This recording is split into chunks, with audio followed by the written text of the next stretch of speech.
right, good day to you. My name is Fred Oakman, and as always with me today is Mr. Jake Peters. We are PS This Is Awesome, a PlayStation podcast. This is episode 283, and this is a show where we share our feelings about the current state of PlayStation. But before we get on with the show, I want to invite you all to subscribe to our channel over on YouTube, youtube.com/PS This Is Awesome. And if you want to make fun of our trophy list on the PlayStation Network, you can find me at anchorless_81 and Mr. Jake Peters at Jakesaw01. And as always, you can write us at psthisisawesome@gmail.com. And most importantly, don't forget to share this show with your friends and be sure to leave comments, rate the podcast as you see fit. And like I said last week, pause the episode right now. Go give us a thumbs up, give us a like, share it on your Facebook feed or your Twitter or whatever. Say, hey, these motherfuckers are awesome. And then come right back to the podcast, and then we will thank you in 5, 4, 3, 2, 1. Thank you for doing that very, very much. And reminder, we're a video podcast as well, so you can watch the show if you prefer over at our YouTube channel. So be sure to subscribe to that. And if you're new or a long-time listener, we have a Patreon. You can support our show at a $1 level. The Patreon tier is called the One and Only $1 Club. Head over to www.patreon.com/PS This Is Awesome, and you can become a $1 patron. We'll mail you one of these free die-cut vinyl stickers in the mail and give you a shout-out on our show. Jacob, how are you doing today? Pretty good. Today was my last day of work before my week-long vacation, so I'm pretty excited about that. We are currently in the green as far as the air pollution goes, so that's awesome.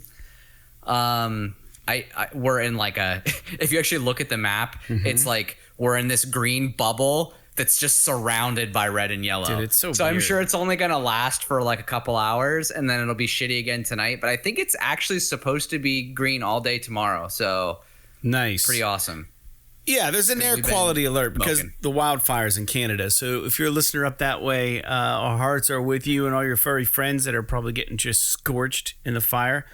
And you guys are losing probably a lot of forests, and it's causing a lot of destruction. I don't know if houses are on fire. I don't know if it's like a national forest up there or what's on fire. What's really funny about how America works, and this isn't like an anti-American thing at all, so don't take it that way, but it's like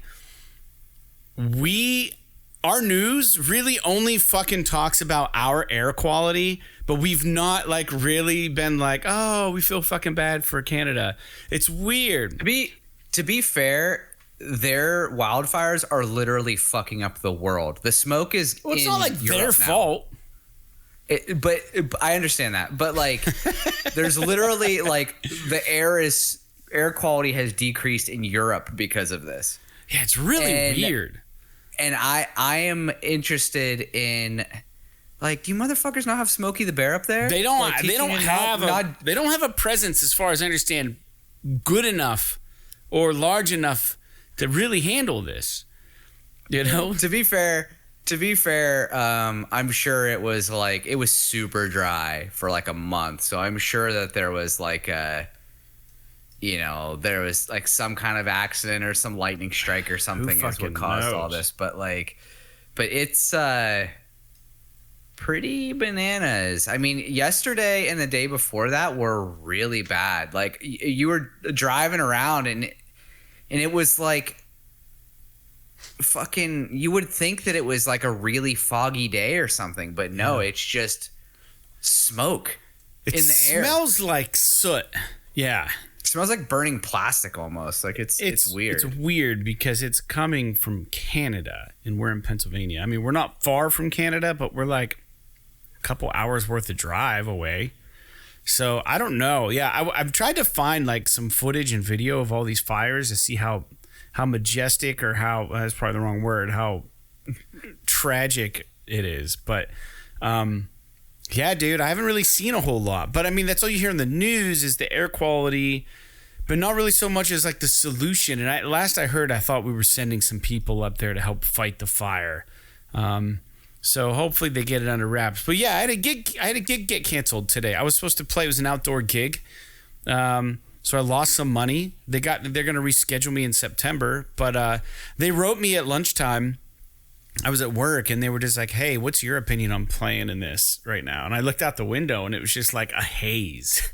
And I was like, well, I said, I've been around campfires. It's just burning wood. But I was like, they clearly are telling people like that it's not healthy to be in it. And I said, so I'm going to leave it up to you guys. If you guys still need me to come play, I'll go ride or die and play because we agreed on it. And then eventually they wrote back and they said, yeah, we thought about maybe bringing you indoors, but then we're probably not going to get a lot of people coming out anyways because of this weird thing that's going on. What a world we live in that, yeah, you know, and I know in some bigger cities they're always checking the air quality and stuff, you know, but how strange to actually be affected by that. And the thing I think that is a little more awkward, and this is also like human nature, is like, you know, if you don't see it, doesn't fucking bother you. So like a lot of the chemicals and pollutants in the air you can't see, they're just invisible. And we're the same way about you, like the sun's rays and stuff, they're like poisonous to us and stuff at certain levels, but like we'll just go fucking bask in it, you know what I mean? Like it's no big deal. But like the second you see like a fog, everyone's like, fucking don't go out there, you know what I mean? But like there's shit in the air all the time, but it's essentially really bad right now. So it makes me wonder, like all the chemicals from all the factories in the world, because you always hear about that shit ripping up the ozone and like messing up like the world. And you're right, yeah, we don't see it, man. You know, we don't see it affect us. We can't smell it. We can't, you know. I know when the local Smucker's plant is making fucking jam or dog food. They actually make dog food at the local Smucker's plant here. It used to be a place called Dad's Dog Food. Smucker's bought them out and they make dog food. And it's not far from where I work. When I'm coming to work early in the morning, you can just fucking smell this gross smell in the air. And it's like factory fucking shit. And it's just like, and it will have a haze. And you think it's fog, but dude, no way. That's like fucking residue and shit from them blasting their thing at 4 a.m. in the air. Their air vents shooting all the fucking stuff out. But yeah, the air is important, man. You know, plant some trees. Just don't let them catch on fire. They're just fucking cooking all those horses and stuff to make dog food. You just hear that shit going on. That's what burning hooves smell like. Mm. Don't you mean glue? Isn't that what they make glue out of? Yeah, burning glue. Waste not, want not, says the vegetarian dude. Yeah, I don't know what else is new with you. Anything? You want to get on with the show? You got something you want to talk about? Lay it on me. Dude, no. I just wanted. I was thinking. I don't even know if I ever told you this, but I bought a dirt bike, and I have been wanting to ride it for a month and have not been able to because of just like work and other shit going on and freaking the you know. America's top hat is on fire and everything, and so I know Canadians love it when you call it America's top hat, but I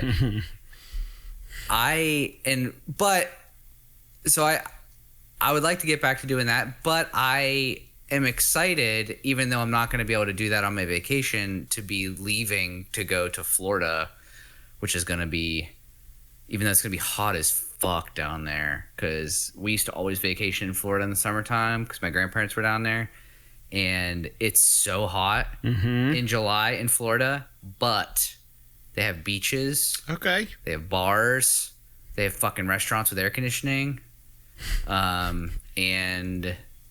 they have theme parks. We're gonna go to the Universal Orlando. Oh, there you go. Because my wife's super into Harry Potter, so we're gonna go to see all the Harry Potter stuff there, which would be pretty interesting. But I don't know. I don't really have anything else to say. I'm just fucking talking now, so we can talk about video games. I've got something I want to share because it drove me bonkers. And then this ties into something funny. It all happened with the same interaction I had with a stranger. So I was in line. Every once in a while, around lunchtime or whatever, I'll head over to the local Dollar Tree, right? It happens. I go there.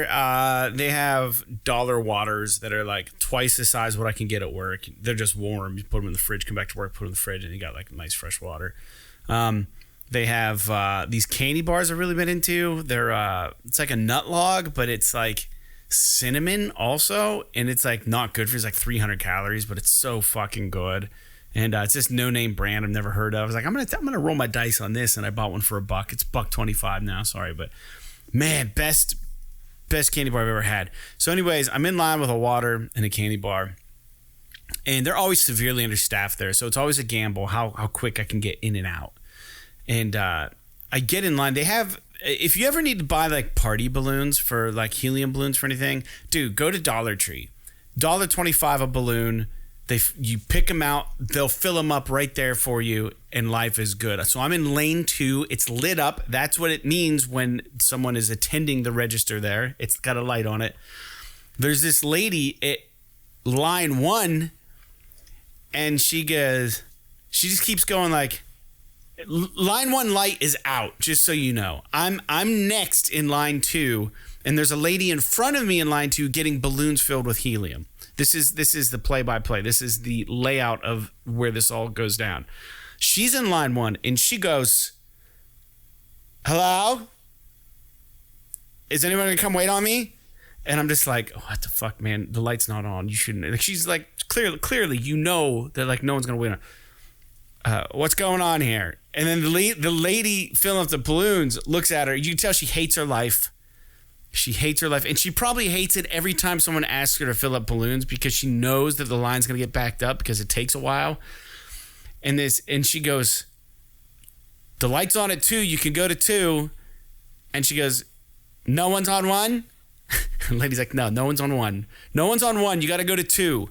So then no one's actually behind me. So this lady comes in right behind me, and she sets her stuff down there. And she goes, "Is no one on 2?"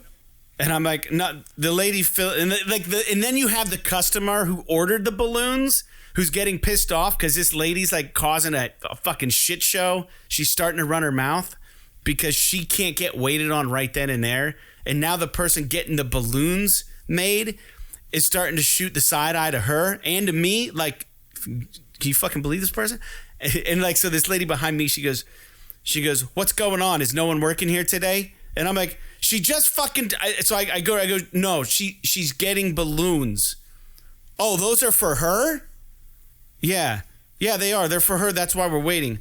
"Oh, I'm sorry. I didn't know." She goes, wow, that's cool. And I'm like, oh my God. Like I wanted to put my candy bar or my water away and just fucking leave. I was so agitated. So I'm just standing there. I'm agitated for everybody. Like I feel everyone's pain right now. So then the lady cashes out. She gets her balloons, and she had on like these like business pants. Like she was like dressed in business attire, but her pants had like some kind of design on them. They're like dress pants. They had like a woman's design on them. And as she's leaving, the lady who was bitching about the having no service goes, "Enjoy your balloons, sassy pants." And I'm like, what? And I'm like, what is this? So then I put my shit on the thing, and then I get waited on. And you can tell the cash register lady is so upset. She's just like, "Do you need a receipt?" And I was like, "No, I'm fine, ma'am. I appreciate it. Thank you. You have a good day." And as I'm going to leave, the lady behind me goes, "Hey, you." And I turn around. She goes, "Do you play bridge?" And I'm like, "No, I wouldn't know where to start." She goes, "Huh, all right." And as I walk out and I get back in my car, I got my Bridges hat on, and she must have just saw us say bridge, and she thought I was a bridge player. And I was like, this lady's fucking off the rails, man. There are some weird people out there, man. Some people just have to say something at all times.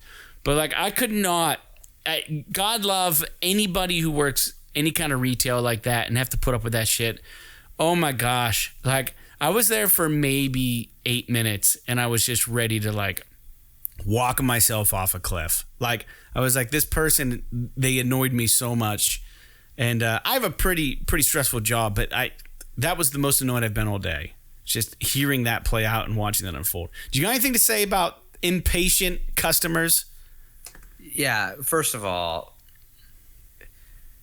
I have gotten plenty impatient at places, but I would never say something like that. No. Like, unless enjoy your balloon, sassy pants. Like, I have had instances where like a waiter or something is like actively a dick to me.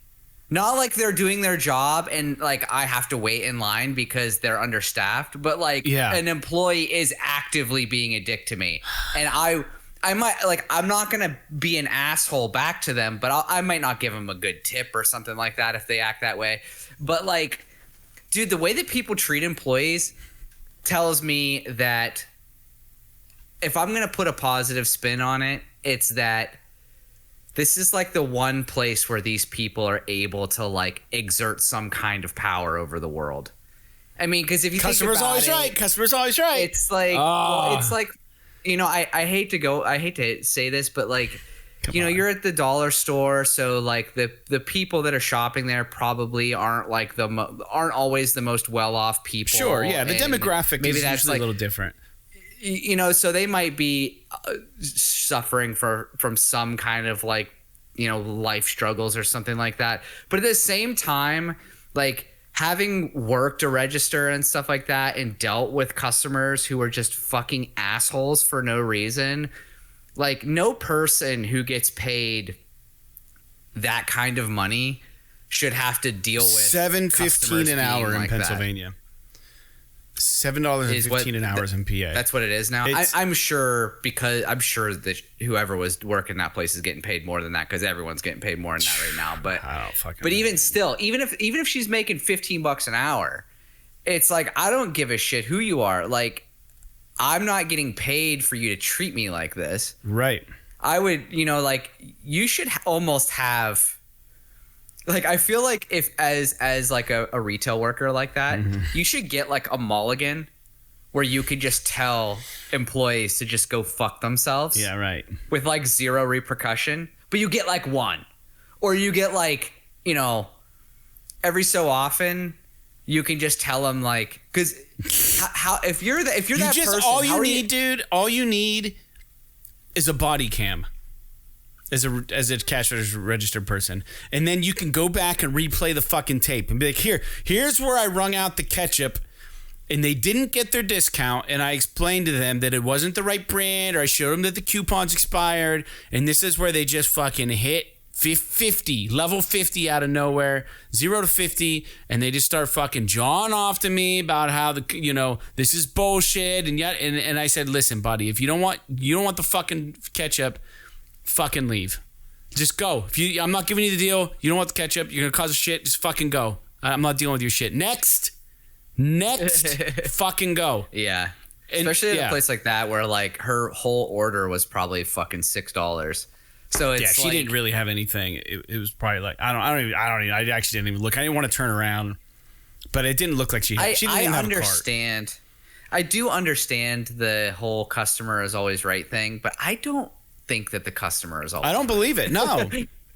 And I think that there is. I think you should give people the benefit of the doubt if they're your customer, but you shouldn't have to absorb like more than reasonable amounts of harassment by people who are just being savage at a certain point. Dude, like they're like, some people are just in a bad mood. They're having a bad day. Like, there's a difference between that and like just being a fucking savage.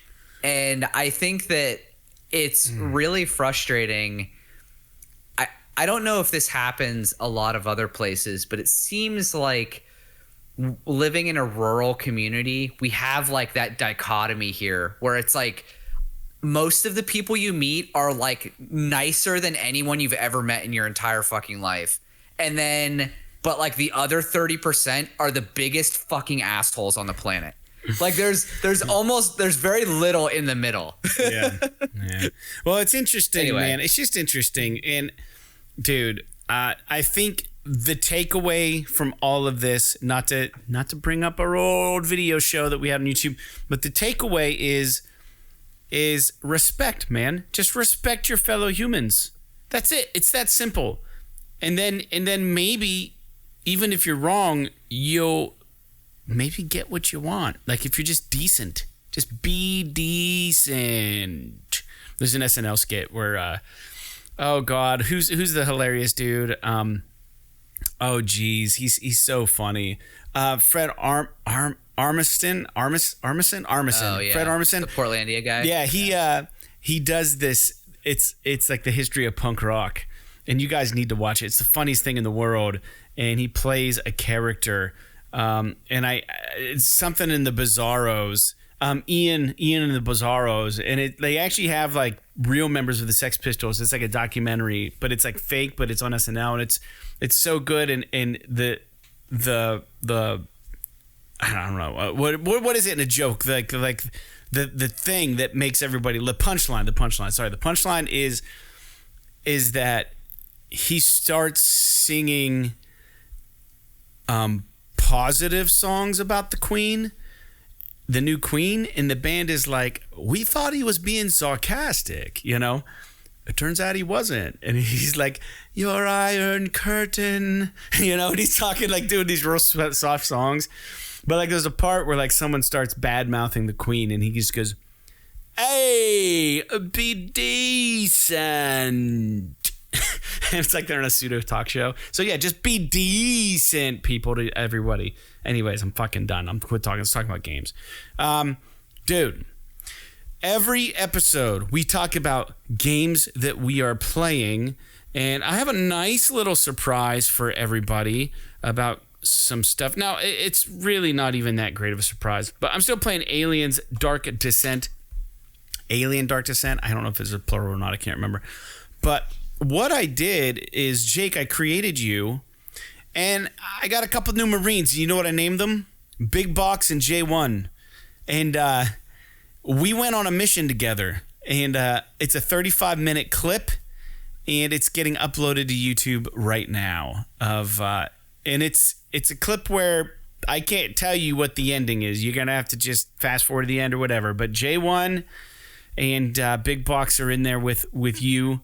And it's actually another character named Lifeline. It's not my character has died. Airtight died, but Lifeline's in there with us, and that's getting uploaded to YouTube. But I'm still playing Aliens Dark Descent, and the mission that I ran, it was a mission that you had to complete in one go. You couldn't go home until it's completed. So it was essentially a suicide mission, for all intents and purposes, unless you survived, obviously, but it was very difficult. So you can watch that. It's not uploaded yet, but by the time you listen to this, it probably is. So, Jake, what are you playing? I'm still just playing Diablo 4. Mm-hmm. I'm making my way through. I just completed Act 2, so I'm like almost level 40. So I'm trucking along pretty good. All right. But yeah, I don't know. I'm still kind of enjoying it, but there's not really a whole lot else for me to say other than it's more Diablo. So, dude, Diablo. You didn't pull the trigger yet on Final Fantasy 16, I take it? No, I have to. That's one of those games I've heard nothing but great things about it, other than maybe some frame rate issues. And I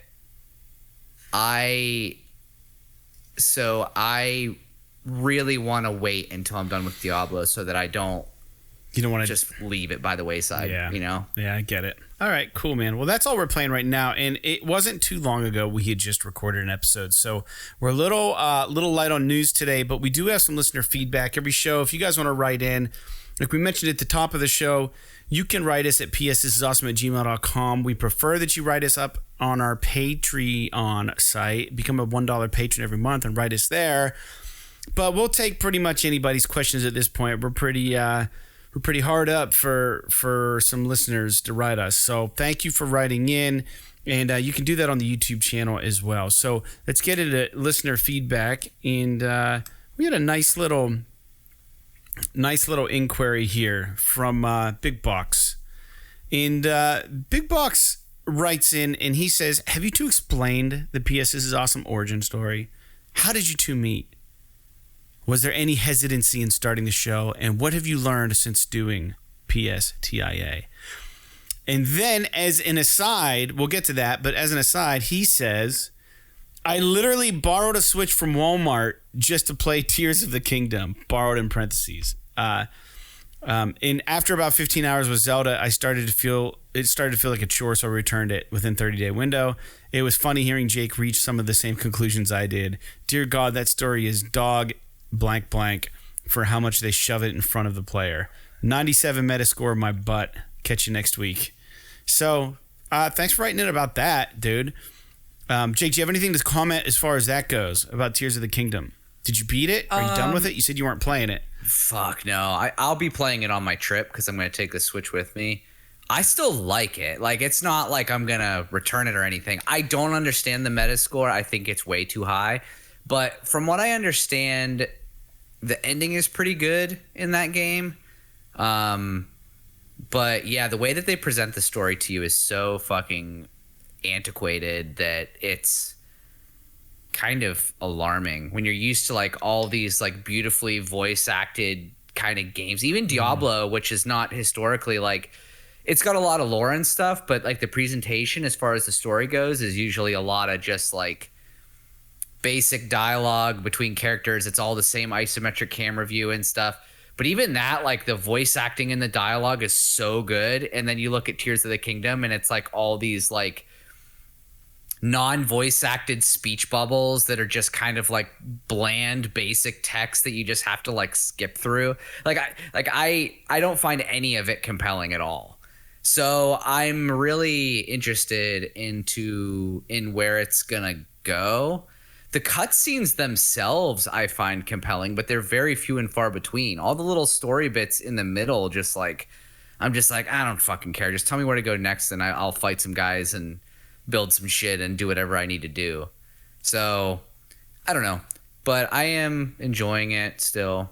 We'll have to see how the rest plays out, though. Very good, man. Well, let's get back to the PS's origin story here real quick. You want to know how we met? Jake, man, I don't even know how we met. Like, I remember you being around at the market house when you guys were doing, like, the open mic night. And I don't know if we ever... Oh, you're talking about the Artist Cup. Yeah, so I don't know if we ever hung out prior to that. I think that was right around that time. I don't think so. I think maybe we talked a couple times at, like, Signal Home shows or something. But, like, yeah, I think it was just because Andy was our mutual friend. We kind of started talking because of that. And, you know, obviously Andy and I ran the open mic at the Artist Cup, and you came and played that fairly often. So, and that was back in the drinking days. So there was a lot of bar hopping and shit like that going on. And, you know, things just kind of coagulated from there. But as far as like the podcast goes, I literally... Dude, I have the worst memory, but I'm pretty sure, because this was, I mean, keep in mind, this was like over 10 years ago.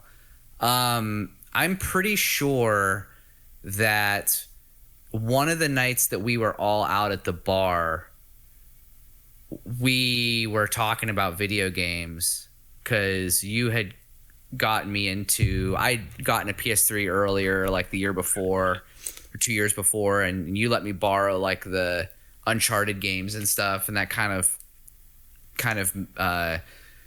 spawned like a mutual interest in Naughty Dog stuff. And then we were talking all the time at bars, and I think one time you had mentioned like, hey, we should just do a podcast. And then we just kind of, and we both had like recording shit, so we just kind of fucking slapped it together. Yeah, because I think at the time you were either living, I think that was, you were in transition, you were still living at your parents' house briefly. Yeah. And so like we did it in my basement because I had that little recording space. Mm-hmm. And it was ghetto, and we did like these fucking live stream things where we like had a camera, and we were literally like, before I didn't even Twitch have like and, a good job then. Shit. I was like working at like an old folks home, like delivering meals and stuff. And dude, I wasn't. It's so crazy to think about. Like, we were doing. I honestly wonder if we had stuck with the we'd be the huge. live stream formula that we started back then, and like got on Twitch early or something. I think we would be really big. But the problem is that we just like it became such a pain in the ass to do, and we didn't have a ton. We of were people like watching. one of the first ever. Like I really think we were, man. We actually used we used a website called Livestream. Yeah, we were live streaming our podcast like over 10 years ago. This would have been in 2013, I think. Yeah. So, because it was before The Last of Us came out. Remember we did that live stream where it was like the Halloween episode, and we dressed up as Wayne and Garth. Yeah. And yeah, it was It was cool. And then we did like for our 100th episode, we had like this round table. There was like fucking 10 people there. Yeah. It was less those professional. Were the carefree days. What's that? Those were the carefree days. There wasn't as much sort of surrounding the podcast and life and stuff that was getting in the way. It was a lot more. We could afford to do 3-hour episodes every single week. And I don't even think that you and I even had relationships with anybody. And then, well, I mean, yeah, Sarah was still in school, I think, at that point. I wasn't seeing that, anybody. Or she had just graduated. So for the first bit, I definitely wasn't. Yeah, it was interesting. And then, yeah, maybe I was. I think maybe I was. Maybe Chelsea and I started dating. I mean, this is crazy. We've been married for so long and been together forever, it seems like. But yeah, man. So anyways, that's kind of, was there any hesitancy? No, man, it wasn't. We didn't even think about it. Like there was no guidebook. There weren't websites like we use. There wasn't OBS as far as I know. There wasn't like the gear, like the podcast, like we used this thing called, was it Podbean back then, or did we just do it on our own? Yeah, we used that Podbean. There was a site called Podbean, and they were like the trailblazers for podcasts and how to do them. And now there's 1,000,001 sites that you can go through to have your stuff put online. But we had a pretty big following back then, and it was interesting. It was really weird, but we just disappeared at the wrong time. And then everything kind of picked up with the podcast world. And then we were like, well, let's just bring it back and let's just do it on our terms, because we were doing it weekly. Then we decided, let's just do it every 2 weeks. And I think it became a monthly thing. And then before you know, we just quit fucking doing it. But what have we learned, man? I'll tell you this. And I know LJ has said it before. He sees some of the prep work that goes into this and some of the computer shit that gets involved with just recording everything and syncing it up and making sure that everything is uploaded correctly. Now, we do use a site called Acast, ACAST.com. It's free. That's how we get our stuff to most of the podcast platforms. However, all it's doing is just pulling a redirect off of the Google. We had a FeedBurner site. So you got to learn a lot of stuff. So you learn how podcasts work, and I'm still not even 100% sure. I have learned that it doesn't matter how professional you are. If your thing doesn't have listeners, you're probably never going to just get listeners. So the fact that you're listening is kind of the exception to the rule, because, you know, it often feels like we're just talking into the void, man. Like, I know that there are listeners out there, but I know our listener count. I know it's not big. You know, and even doing the Patreon was kind of a joke at first. Like, we didn't think people were actually cared enough about the show. So it means a lot that you guys are patrons of the show and you're supporting in that way. And that's why we kept it so low, just $1. And that's why I made these stickers, because we wanted to give you something on top of the show just for our way to say thanks. But dude, it's a lot of work. It's a lot of work. It's a time commitment. Putting the show notes together takes several hours for me. And then, you know, we got to coordinate our schedules. We used to do it in person. So I used to drive to Jake's when he lived in town, and we just did it in person, and we just did mics, and we didn't do any video. And then we started doing video because we're like, well, if all these other podcasts do video, maybe we can do video. So we started doing video and figuring out how to run that and get all the audio set up so it's recording my audio and Jake's audio and not have to pay like a subscription service.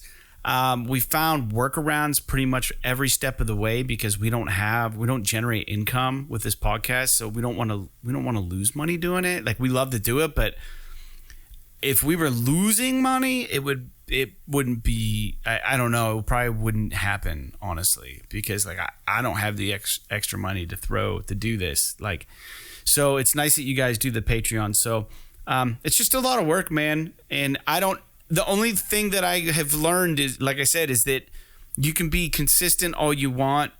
The YouTube algorithm is either going to bite or it's not. And it clearly hasn't bitten on our show. We had a couple shorts that had over 1,000 views, which is a short. It's like 15-second clip. So it's not surprising because people can click it and whatever. But it's really tough to get out there to new people. And I do think we have a show that a lot of people might like. You know, Jake and I are older dudes.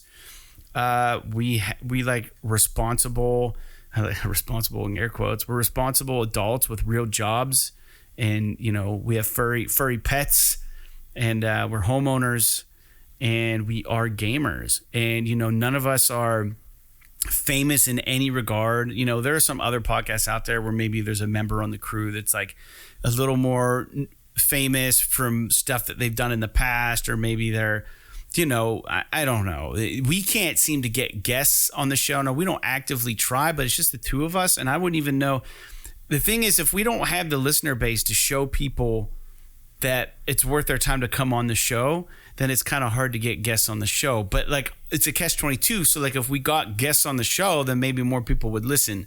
So it's like that crazy spiral I always find myself in with music and with this. It's just like, man, I think the stuff we put out is quality, but getting people to listen, it's like, well, we got, for my band, so to speak, and even the Flood, like if we could get a really nice opening gig for like a big band somewhere, or, like we could get probably some attention. But like, how do you get that? Well, you kind of have to be somebody to get that opening gig. Well, how do you become somebody like from nothing? Like, we don't have anything putting us anywhere. So that's the school of hard knocks. And that's just like, for me, I think it's just like, you do it because you love it.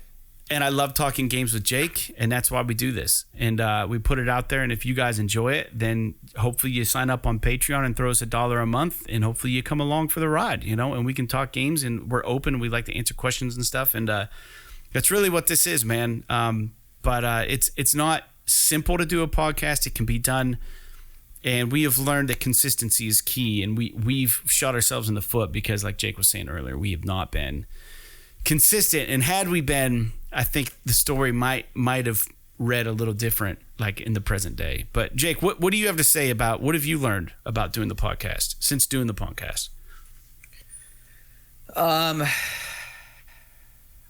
think I've learned mostly that, at least for us, it makes a better podcast if we don't talk about every single fucking news point that's out there on the internet and just kind of gravitate towards the 5 or 10 news points that are at least of some interest to us. Yeah.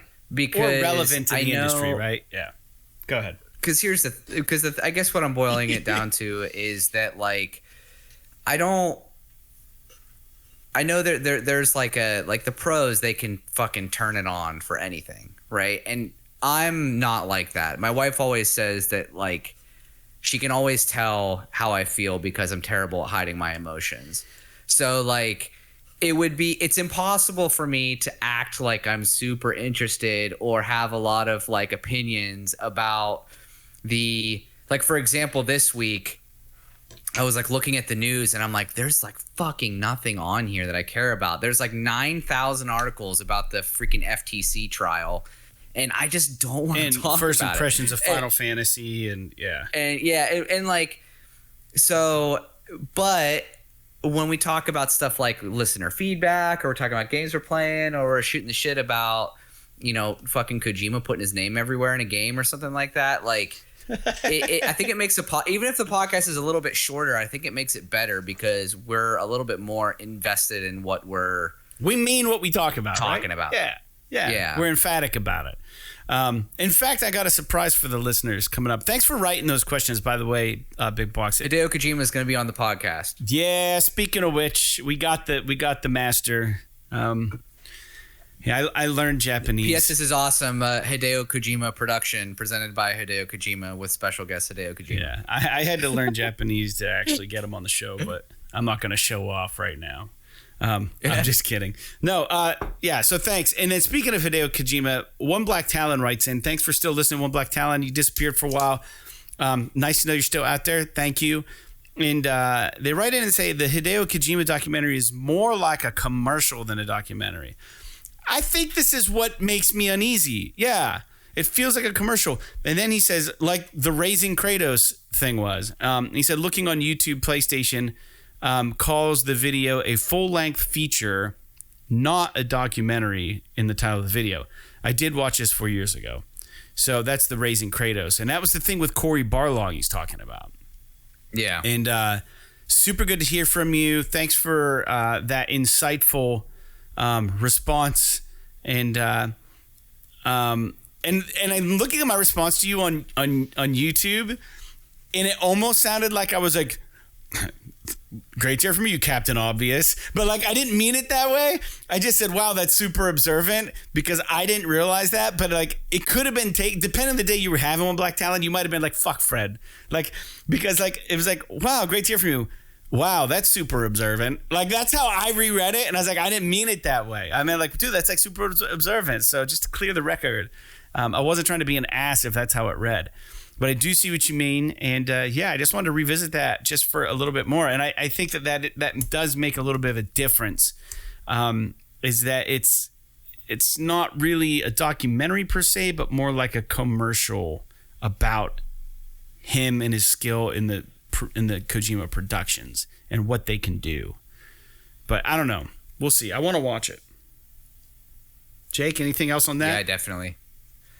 Are you good? Nah. Well, nah. All right. I don't think so. I get what you guys are saying about this, but I think that it's like, I mean, what did you expect? You know what I mean? Shit. Like, this is what I expect to see out of any documentary that says PlayStation on it, any documentary that says fucking Kojima Productions on it, that says Microsoft on it, that says fucking Sony Santa Monica on it. Like, any of these things, it's like, it's just gonna, like, you know, it's gonna be a commercial. Yeah. Like, it needs, like, it's not like it's fucking Ken Burns Kojima Productions or something. Like, that would be amazing. It's gonna be Kojima would shit himself if Ken Burns was like, I want to do a documentary on you. He'd probably lose his mind. It would be awesome. Yeah, it would be awesome. But yeah, I don't know. We can leave it at that. I just think that it's Ken Burns. It's interesting. All right. Did he die? Is Ken Burns still alive? He's still alive, right? Didn't a Ken Burns documentary just come out? What would it be on? Ken Burns. The Ozone or something? Yeah, he's still alive. 69 years old. Wow. I thought he'd be way older than that. I always associate him with the Gettysburg, like the Civil War. Ken Burns, the Civil War's fantastic. It's so good. Yeah, he came out with Ben Franklin in 2022. He's so good at what he does, man. It's like and perfect. the U.S. and the Holocaust. Interesting. Yeah. So Ken Burns, long form documentaries. He's the GOAT, probably. He's definitely the fucking GOAT, dude. He should have been the one doing the Kojima Productions fucking commercial. Yeah, dude. I mean, a million people would have watched it for sure. All right, well, let's get into the news. Every episode we talk about the news, and this is the thing I'm really excited about. So, although we aren't bringing Hideo Kojima on the show, I strike when the iron's hot. It's what I do. I'm on Reddit, and there's a new PSVR 2 game called Synapse. It's getting really good reviews. Apparently, it's a little short, but the makers of the game had an Ask Me Anything, an AMA on Reddit. So, of course, your boy Fred took advantage of it, and I was like, I'm going to throw some fucking questions out here to these guys. And I did. So, anyway, Synapse is currently available on the PSN, and it's developed by the studio nDreams. And the game is a PSVR 2 exclusive. But this question session isn't exclusive to our podcast. It was open for everyone to throw questions at them, just to be clear. And it was brief what I got in there, but I got some really nice responses. And when the getting's good, I got to go get. So the question is, I kind of imagine developing a game is like most endeavors in creativity. You want your creation to be engaging and enjoyed and inspiring. You also want to push yourself in the process of creating. What was the most difficult challenge you faced while creating Synapse? And also, can you describe the moment you felt that the vision of the game was coming to life and being realized, and how that actually felt? Because I heard that this game is going to be fucking dope. And, like, how do you fucking know when you got something, right? That was kind of like what I wanted to ask. So they respond. You've kind of hit the nail on the head with your opening paragraph. It's that reason why the most challenging part of the development on Synapse was knowing when to stop, knowing that the game was done, and why tinkering and adjusting and adding further would have only ruined what we're aiming to create. You need to know what the best thing is for the game. That's a really honest response. And then they're going to answer the Eureka moment question in a second. But like, that's a super good response, because It's the same thing with songwriting, man. Anything creative, like you want to fucking do all this shit to make it better, make it better, make it better, but eventually you cross a line where you start making it worse and you don't know. So being able to fucking govern yourself and be like, listen, we've done what we set out to do and fucking just end it. Now, some of the reviews, like the one on Push Square, said that this game is a little short, maybe. They said that it is actually really good, though. And maybe like the color format and stuff gets a little dull after a while because it's that black and white first-person shooter kind of game. Yeah. But it looks awesome. And they had a vision, and apparently they saw it. So, and then the response to, at what point, did you realize that you had something? And their response is one of the early moments of quote unquote, we think we have something special here, was when we tried to implement eye tracking with telekinesis. Before that, it had just been your typical point with your hand and grab. But when the thought crossed our mind to try and tie it to eye tracking, we got that first prototype working. It was a big eureka moment. It worked too well. And that's one of the things Push Square actually said was like one of the pros is like this kinesis thing in this game is fucking fantastic. So I don't know if they've engineered something. So this came, he signed it off Jimmy Bowers is their community manager. The AMA also included Alina, I can't say her last name, Fedesianka, who's the associate art director, and then James Shepard, who's head of the studio. They were all part of this AMA on Reddit. So anytime this shit pops up, man, I'm fucking lodging questions so we can talk about it on the show. I did follow it up with, hey, just so you know, I'm a co-host on a podcast called PS This Is Awesome. If you want to shoot me a DM and come be a guest on the show, we would love to have you. And I've not heard anything, which is fine. They're probably not even on Reddit anymore. It was like a 2-hour window or something. But you never know. Maybe Jimmy will jump on one of these days. He probably hears how much we fucking cuss, and he's probably like, I'm not getting on there, man. But anyways, second, Fred Oakman strikes again. The week prior, and it should have been on last week's podcast, there was another AMA, Jake, from the creators of the PSVR 2 game Hubris, which released on 6/22, and this was developed by CYBORN. And I don't know if you've seen this game, but it's visually astounding on PC. Like it's like a Quest game, and like people are just like, this is hands down the most graphic heavy VR game that we've played. And they had an AMA, and I wrote and I got a response from somebody named Cohen, Koen. I'm sure I'm pronouncing that wrong, but from the studio, he came on to fill some questions, or she came on to fill some questions that I had asked. So I asked similar questions because I'm just so curious about VR. It says, how was the development cycle? How long was the development cycle for Hubris? Or is it Hubris? I don't know, Hubris. And I said, have you developed non-VR games in the past? If so, what do you prefer and why? And I said, most games on VR right now seem to be abbreviated or shorter in length. That's one thing about Hubris, it's supposed to be a longer, full-blown game. So then I said, what made you want to tell a longer story, and what were some of the biggest hurdles you had to overcome? So they wrote back and said, now that it's broken English because I don't think they're from the United States, but they said, we are working on Hubris for a very long time, but the idea of making it into a game only happened when we showed in an interactive real-time scene in 2018 on a tech fair. People were this much blown away by experiencing this open and welcoming VR environment that we wanted to continue doing something like this. Then eventually we ramped up production, and by 2022 released it on desktop. And it says, our company actually used to make animated movies, so this was our first game we make on our own. Aside from that, we provide services for other companies. We worked, for example, on Horizon Call of the Mountain. We provided animation via VFX and destruction simulations. You can find out more about our company at cyborn.be. So it seemed a little more like an advertisement, his response, or their response, but it's still nice to know they worked on the game for a long time. They didn't answer their question about, what they prefer. It sounds like this might have been their first VR game. First game, maybe full game on their own. I don't know, but they're probably one of those studios that just jump in and help other studios out a lot, so that you never hear about. Yeah. But this is their own title, and it's called Hubris, and that's out also. And I think it did a little review-wise, got worse scores than Synapse, but they both look visually really impressive. So I'm not recommending either game to the listeners, but you guys can check them out. And it was just kind of cool to have a little back and forth with developers, Jake. Do you have anything you'd like to add about any of this? No, I think it's cool that you were able to talk to these guys and get some information out of them. Synapse looks fucking cool. I don't know. When does it come out? It's out. It's out now. It came out. Nice.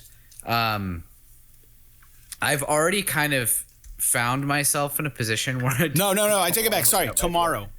Comes out tomorrow. Okay. No, sorry, take it back. 4th of July. Go ahead, Jake. No, I take it back. It's July 4th. You're up. Since I don't know when this game is actually coming out, I'm not going to play at the end. 4th of July, man. It comes out on holiday. Yeah, I mean, I'll be gone, because I'll be on vacation. But I have been, dude. I want to get my VR back out, but when do I fucking play it? It might literally have to wait until it gets cold out again, where I have more time. Because I don't want to play my VR. There's something about VR I don't want to play it when it's like nice outside. I mean, that kind of goes towards video games generally. But if I'm only playing video game, because like usually if I'm playing video games in the summertime, it's always like early in the morning, because like that's when I get up, I have my coffee, I play some games and stuff before I get my day going. Mm-hmm. And that time of day, I don't want to play my VR, because I'm like just getting out of bed. I'm kind of fucking groggy and shit. I don't want to strap on a helmet and like get immersed, if that makes any sense. But this is one of the games that's on my radar. So once I do get my VR back out, I would be interested in getting back into this game, mostly because really all I've played on my VR for extended periods of time is Gran Turismo. I really haven't played hardly anything else, so I need to find a use for it. Beat Saber is one. Moss, Book 1 and 2 is another. Yeah. Synapse sounds like it might be a good get. Those are the ones I would recommend. And then just fucking Tetris Effect is really good too if you haven't played that. Tetris Effect. All right, let's get on with the news. PS Plus Essentials. The game's been announced for July. We're recording this the last day of June, I believe, June 30th. And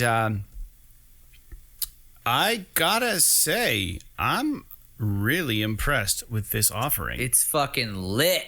I'm stoked about this month. Yeah, dude. It's almost like Sony was like, it's the halfway mark. Let's give them something. Let's give them something to talk about. So it's Alan Wake Remastered, dude. Awesome. Call of Duty Black Ops Super Cold excited War. because the one Call of Duty game that I've been wanting to play for the last so many years. And Endling Extinction is Forever. I don't know what that game is. I think that's a new game, right? Is that pen drop? Yeah, I did a pen drop. Pen drop for the Essentials. Yeah. For Jesus. It's a Fox game, dude. Not for Jesus, man. This is I did see. I drop this it is like the one it's where hot you're for like Jesus. You're like surviving in the woods or something. You're like a fox and you have like you gotta take care of your cubs. Yeah. It looks good. Yeah. It looks like an interesting indie game for sure. Dude, a Call of Duty game, that's pretty big. And it's Cold War, which I think was pretty well critically regarded, at least like campaign and stuff. I played it. I bought it. Cold War? Mm-hmm. I think so. I played the one for PS5. Is that the one? Well, I mean, there's multiple for PS5. Which one was it? There's Cold War. There's Modern Warfare. There's, I don't know. Other ones? I'm going to images right now, so I'll be able to tell you in a second if I play. Yeah, I play. Yeah, but no. I don't know. I played one that was set back in the day, dude. I think I did play Cold War. I talked about it on the show. Are you sure you didn't play an older one? Nah. What was the PS5? first one that came out on PS5? Probably Cold War. That's the one I played. You get a schematic and you get to pick your missions. You have a little bit of agency over the story. Remember I told you about that? No. On the single player? Yeah, of course you don't. It's fine. In one ear, out the other. Yeah, I mean, I'm more excited for Alan Wake Remastered because I do want to replay Alan Wake before Alan Wake 2 comes out. And I did really enjoy the first game. I'm curious to see. A lot of people have said it doesn't hold up, but I would like to make that distinction for myself. Yeah. Like a gentleman. Yeah, let's get on to the next news point. Those are good games. I'm excited about all those, and we'll see if I ever play any of them. Daedalic Entertainment, which is the company behind the Lord of the Rings Gollum. Jesus Christ, that's the fucking scariest thing I've ever seen. Okay, what is that, Gollum? Do you like that? What is this? No. So this, pull it back a little bit so everyone could see. When I was a child, my dad went to Norway for work, and this is a thing over there, is trolls. They have whole fucking gift shops full of like trolls and troll memorabilia and all this shit. And he brought that back, and I've had it like ever since. I was probably literally, I don't know, 7 or 6. It's like the whenever ugliest he thing was over I've there. ever seen. It's so fucking funny. I was holding it really close to the camera. If you're watching it was YouTube. perfectly framed. It actually creeped me out a little bit. It's so fucking creepy looking. Yeah. So the listeners, awesome. I love it. I've had it forever. Listeners have no idea what you're showing. It was sitting on my desk, so I figured I'd show it. I should probably put up like a little warning on the YouTube fucking video. The Gollum, the hideous Gollum game. Yeah. Back to the news story. Gollum has announced. Gollum has not announced anything, but Daedalic Entertainment has announced that they're shutting down their development internally for games. This studio's been around since 2007, and now this news is surely going to bring about some layoffs, roughly around 25 employees. They stated they're moving back into publishing, and they have stopped production of their next Lord of the Ring title. This should come as no surprise to anybody who had been following the news in the release of this game. Yeah, I saw this when I was kind of skimming through the news earlier, and I was just like, that's good. I mean, at least they're not shutting down, but my understanding is that Gollum was just so bad that this studio, by all intents and purposes, should be gone. And if they can survive by switching to like a publishing arm or whatever, then that I think is probably wise for them. And then maybe in the future they can kind of take a crack at it again. Maybe if they're by means of being able to fund it themselves, maybe take a project on that's a little bit less onerous. Like I don't know. I mean, like this game screamed even from its inception when they announced that there was going to be a game about fucking Gollum. I think 80% of the rest of the industry was like, why are you making a game about fucking Gollum? Like, he's like, of all of the Lord of the Rings characters, he's the one I want to control the least. And so, like, the fact that it came out and it was all fucking busted and it looked like shit and all this stuff, it's unfortunate for them, and I feel bad, but I hope that they're able to bounce back with this publishing kind of initiative and see what they come up with. I thought they could have got really creative with Gollum and like told his story. Instead, you're just like in a fucking prison the whole game. Not the whole game, but like, I don't know. It's just, I don't know. But they announced it as like a 3D action adventure game, and they could have made it more of like a storytelling kind of narrative experience rather than a sort of like a fetch quest game. Whatever the fuck. I haven't played it, to be clear, know. but everything I've heard about it's kind of like a fetch quest. There's a bunch of monotonous things that you do, and his rendering looks really silly, and the voice acting isn't fantastic, and it's glitchy, and yeah. Anyways, we don't need to keep going on about it. The next news point, ROBLOX is a pretty big brand, and this whole, I know you don't want to talk about it, Jake, this Blizzard Activision thing has unearthed some documents, and we talked a little bit about it before last episode, but this episode, there was something in Sony's documents about why they haven't put Roblox on their platforms, and they say that the target demographic for this game is literally children. And it's a game that has a ton of pay-to-play content. and they felt like by putting this on the Sony platform is they were exploiting these children. Now, this seems a little interesting because one could argue that while the demographic for Call of Duty isn't children, I don't care what the demographic is. Children are playing all of your games. So, I mean... Yeah, but there's a difference between putting out games intended for adults and children getting on there and playing them anyway because their parents were shitty. Sure. And then like you said, like promoting or supporting a game that is... I don't know. I've always found Roblox. I don't know enough about it, but I have seen like Sarah's little cousins playing it and stuff like years ago. And to me, I always got this really fucking skeevy vibe from it.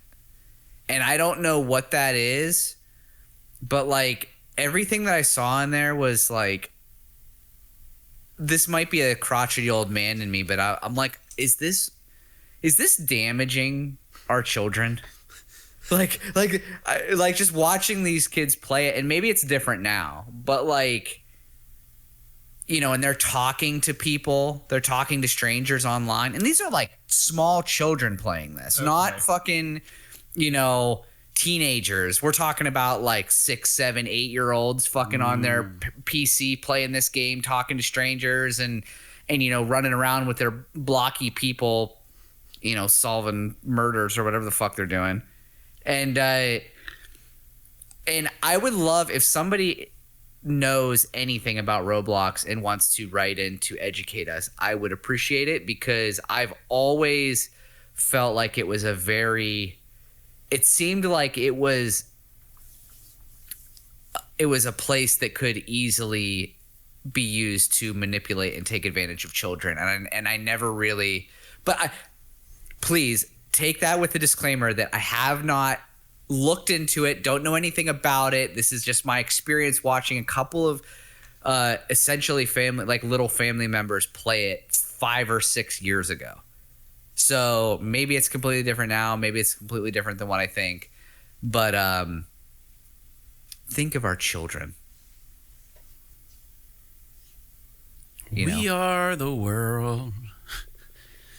Yeah, dude. I don't know. Interesting that you and Jim Ryan came to the same conclusion, man. You've heard it there first. Yeah, it's hard to say. You've heard it's hard to say. Yeah. It could come to PlayStation and it could make a lot of money, but at what expense? To me, it always seemed also like it's too open for PlayStation's platform. Like you can do whatever you want on it. They'd have to police it somehow. Yeah, that's probably their concern, dude. And it seems like if somebody uploads a fucking Roblox map or game that's like, you know, fucking Pornhub simulator or something, and it's like, okay, well, maybe not that. They have to have a way. Maybe the game itself now has a way. It's like self-policing now or whatever. But I don't know. It's just weird to me. That's all. Fair enough. Well, that's there. You heard it there. Maybe not first, but you heard it out of Jake's mouth. Roblox is going to have a Pornhub simulator coming out next week. So make sure you go tune into that. Next up is Anapurna had their showcase, my dude. And it's quite a surprise. They had a couple things they showed. This one is noteworthy. They're making a Bladerunner game. And they nailed the audio, dude. I don't know if you watched the Ryan Gosling Bladerunner that came out kind of recently. It was a masterpiece. No, I didn't. Masterpiece. I need to watch it. Honestly, I need to watch the original and then watch so good. I mean, I've watched the original, but it's been years. The original's not even really good. It's good. The thought process behind the original is really fantastic, but the acting's not the greatest. You know, it is visually still impressive, but it really the quote unquote. It's not Total Recall. Yeah, you're right. It's not RoboCop either, or Terminator, or nothing beats T2. But the thing is they nailed the audio in this game trailer. And it's called Blade Runner 2033 Labyrinth.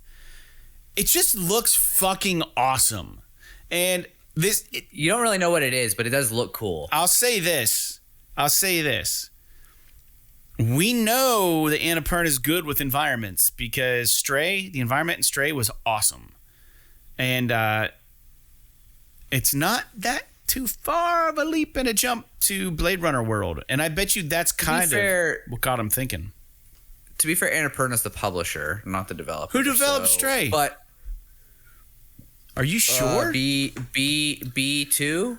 The same name as the robot in the game. Blue 12. Yeah, B12. So yeah, this is why you're on the show, man, because you can always correct me and say dumb shit. But they were involved with Stray, and they capped off the end of the Blade Runner 2033 Labyrinth video with a Stray's cat. fucking sick. They showed a fucking cat in the background, which maybe is why I was thinking they did something with Stray. But they were the publisher, not the developer. All right, very good. But this game looks awesome. If you guys like the Blade Runner series or are interested in that futuristic shit. It looks like Anapurna is actually internally developing this game. Correct. It looks nice. Awesome. It really looks really good, man. And then let's hop back on the whole layoff train. And this one's kind of weird. And nothing but weird news today. And we're almost through the news, guys. It's going to be a shorter show. BioWare is next in line to have some layoffs. So they're now finishing up Dreadwolf, which is the Dragon Age game. And I don't know if they're finishing it up, but it's on their docket, right? They're working on that. And then they're also working on the next untitled Mass Effect installment.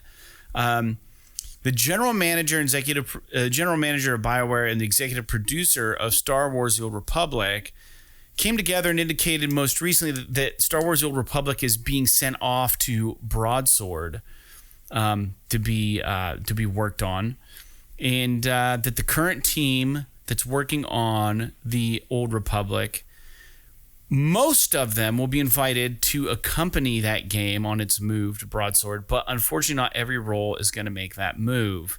So they're going to be laying off some people that were working on the Star Wars game. So weird. I guess they're just shooting that game out of the way so that they can focus on the rest of Dragon Age Dreadwolf and the Mass Effect title. So little BioWare info for you. That's a studio who hasn't put out shit in a long time.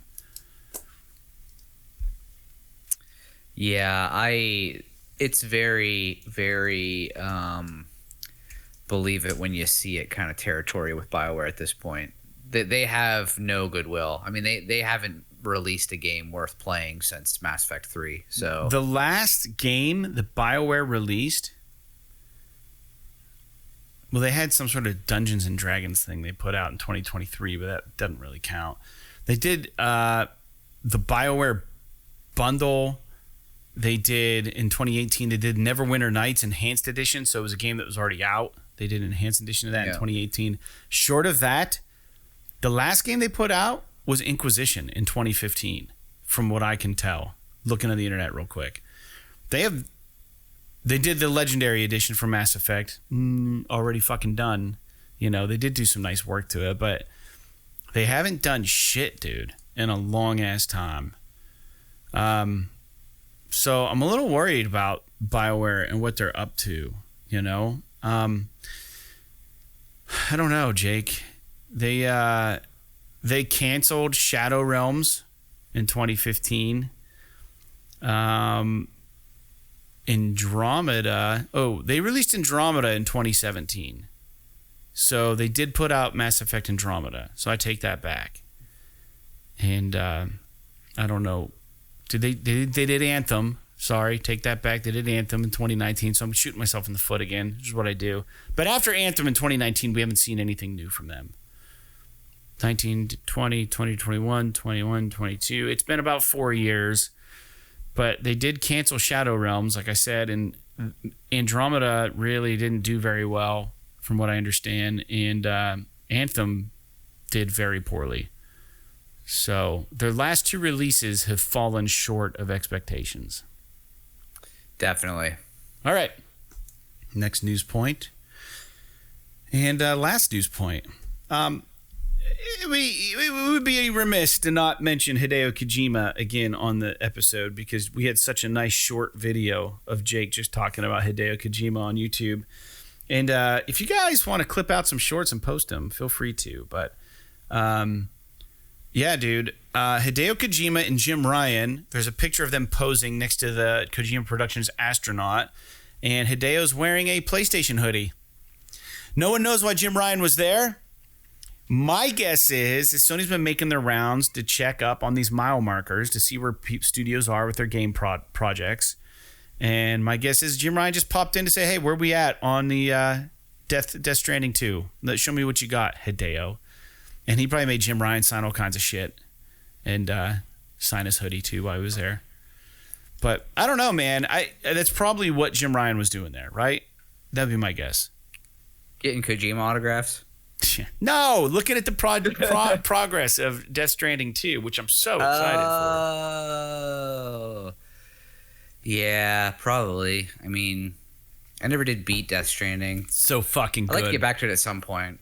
I know everyone that's beat it loves it, but I got like right to the point where you're about to get your first vehicle, and I moved on to something else. Yeah, you have a lot of game ahead of you, dude.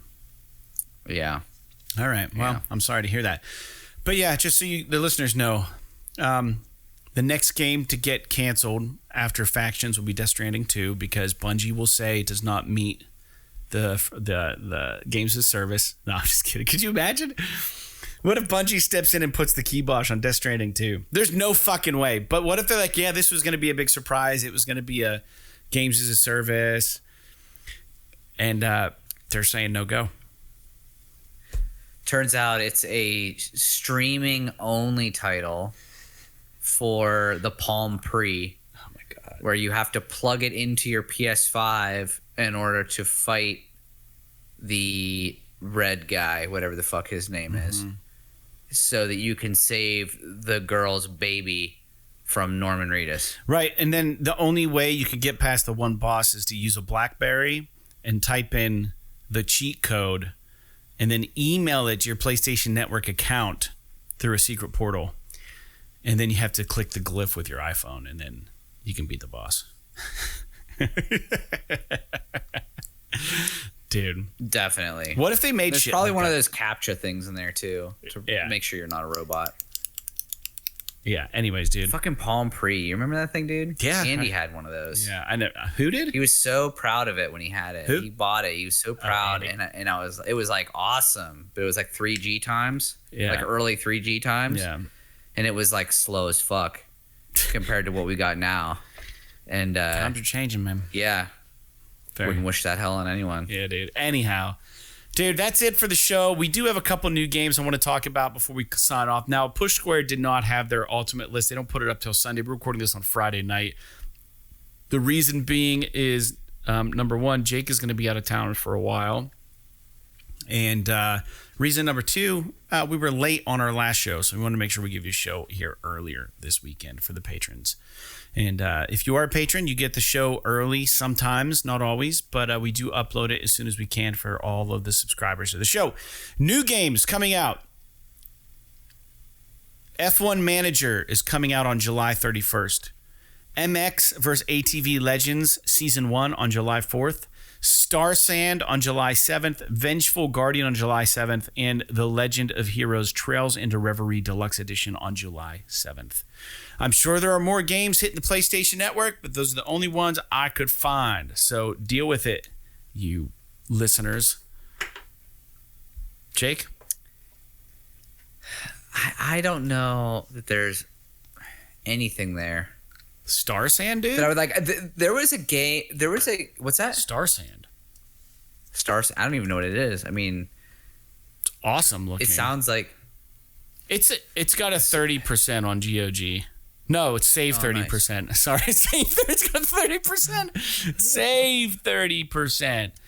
Let's see. What did IGN have to say about Star Sand?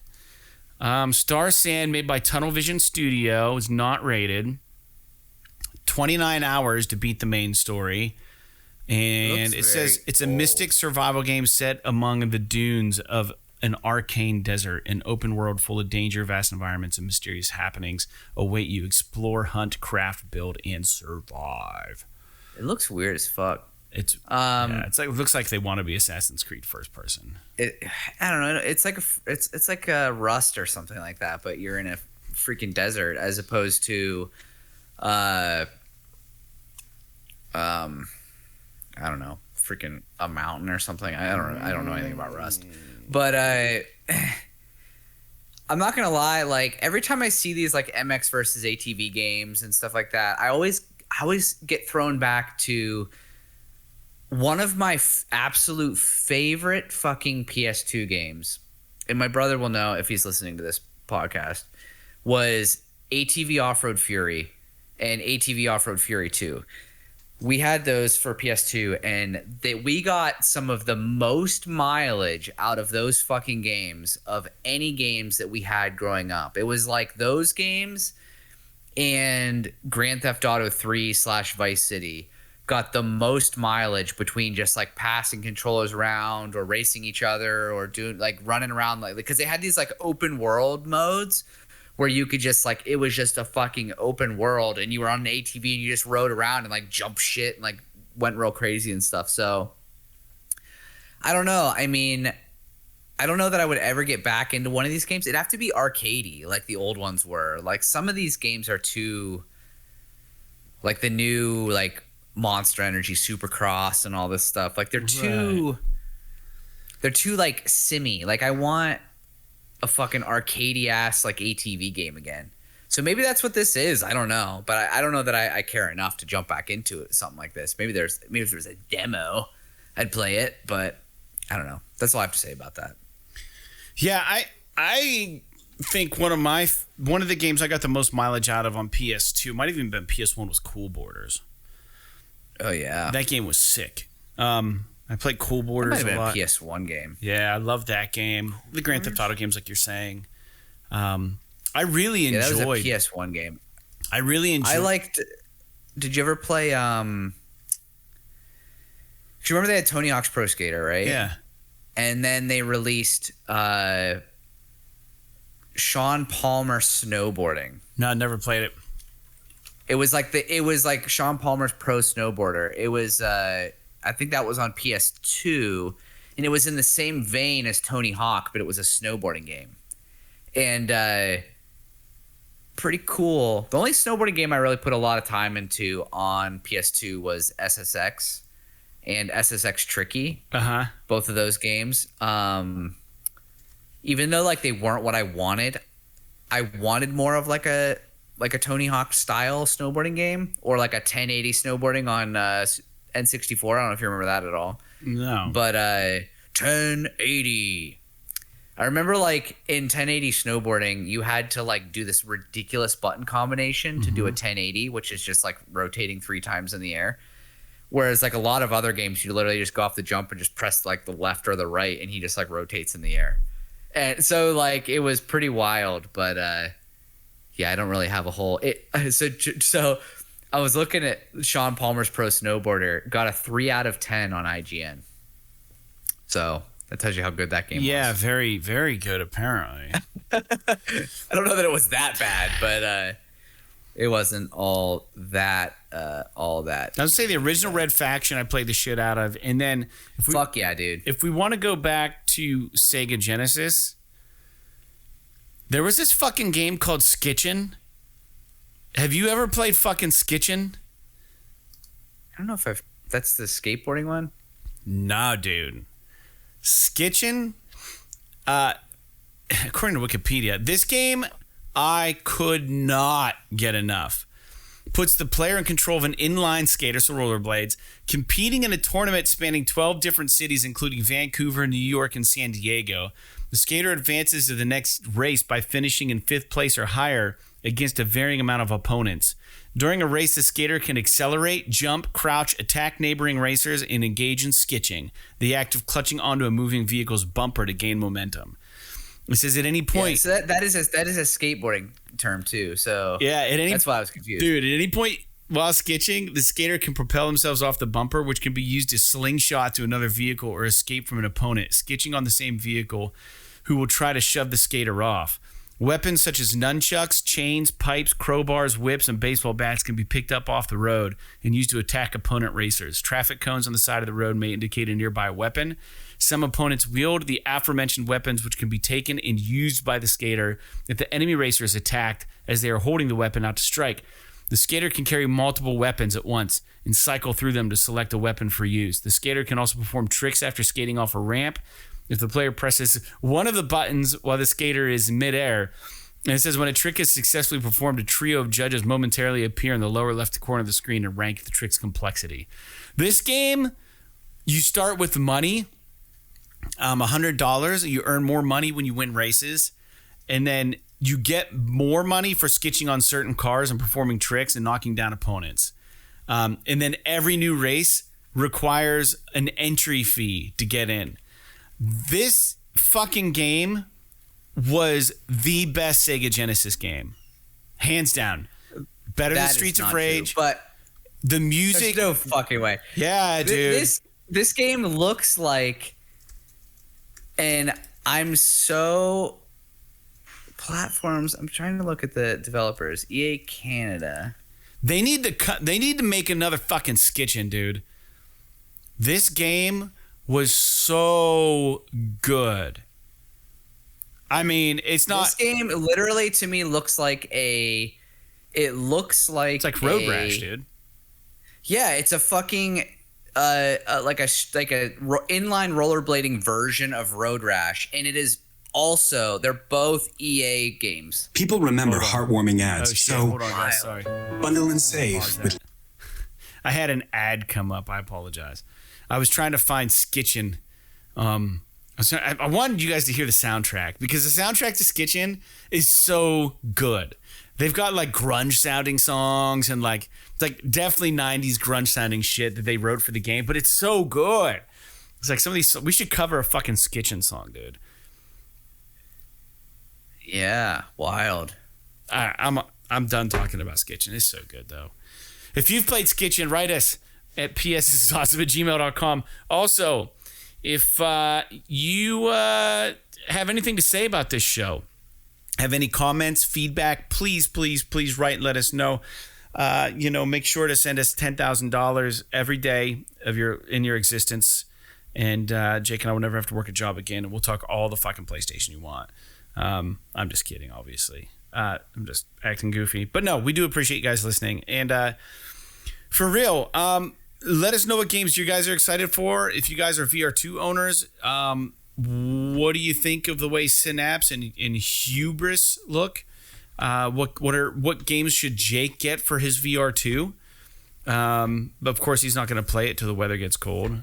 But I'm curious to hear your guys' input on all of that. I did really like Beat Saber, but I didn't stick with it. I need to get back to that and play it. But I think I have the same problem that Jake has. So, Jake, anything you'd like to say before the end of the show today?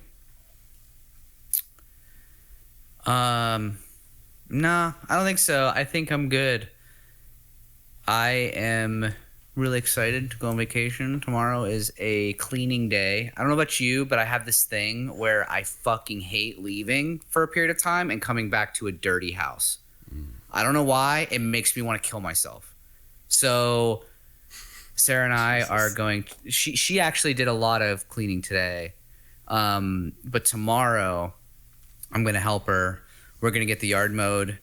And I'm gonna get the yard mowed, and then we're gonna get the house all spick and span so that when we get back from vacation, it's not I don't immediately feel stressed as soon as I walk in the door, which is gonna happen anyway because I gotta fucking literally drive straight to Erie to play a show. Dude, I hope your flight doesn't get canceled. I'm sorry about that mix-up. No, it's fine. It's fine. It is what it is.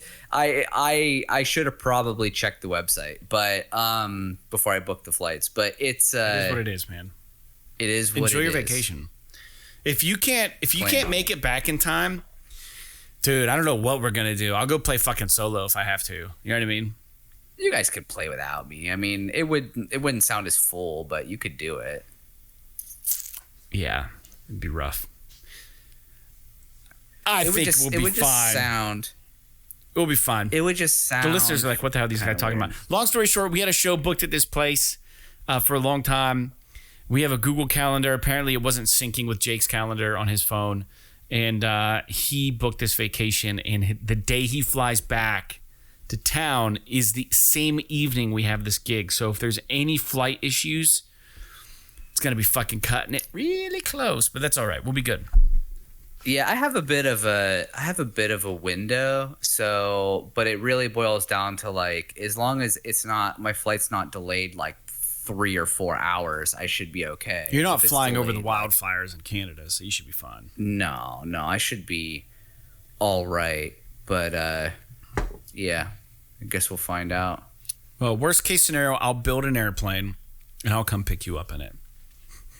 Okay. All right. Or what you can do? Don't go there. Is, no. Just plug your phone into the PA, and I'll call you, and I will acapella the bass parts while you're playing the set. So you just plug your phone into the PA for the bass channel. I'll acapella the bass parts while you guys are playing the rest of the song. And it'll work out great. Yeah. Nobody will know the wiser. I'm not. Why am I even worried? Yeah, it should be just fine. All right. Anyways, thanks for tuning in to another episode of PS This Is Awesome. We are a weekly podcast. We used to be monthly. We're weekly now. And you tune in every Monday. If you are a patron, you get the show early. And the end of the show is just always way too fucking long. And I apologize. I'm going to quit ranting. Like Red Matter 2... Relayer and Romancylvania. P.S. P.S. This is awesome. Awesome.